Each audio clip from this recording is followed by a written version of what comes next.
Still to this day, I believe that my husband was voodoo when we was in New Orleans. So me and him went to New Orleans a few years back, and we was on Bourbon Street, and an incident occurred. But before I tell y'all incident, let me just tell y'all what was going on throughout that night. So as we was walking, we saw a lot of things, women topless, it was just things that people say that goes on in New Orleans, but then you get to experience it for yourself. So that particular night, we were out there drinking, and when I tell y'all, I have never been so intoxicated like that night.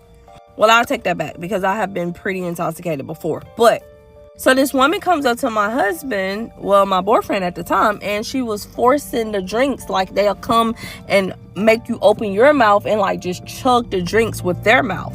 And I was just like, oh my goodness, I see and hear about this all the time. And then after that, she demanded like $40. She was like, $40. And my husband was like, first of all, you shoved that drink down my throat, blah, blah, blah. So we're not going to go into all that. But this is the scary part.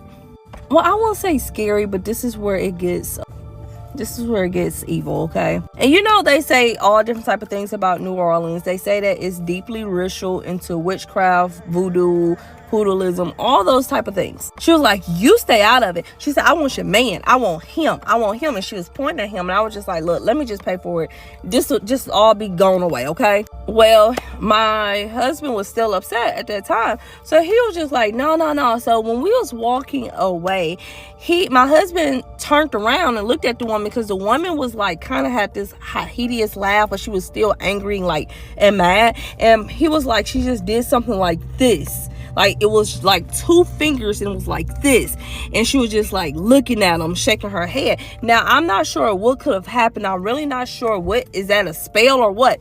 But I promise you, at 3 o'clock that morning, he was throwing up sick, and he stopped throwing up 7 days later. He was throwing up the whole way home back to Mississippi, and he was not able to keep nothing down. He was just throwing up repeatedly. I took him to different hospitals. They was just like, nothing is wrong, and they will give him IV drips, and he'll be okay with the fluid. But soon as they took the IV out,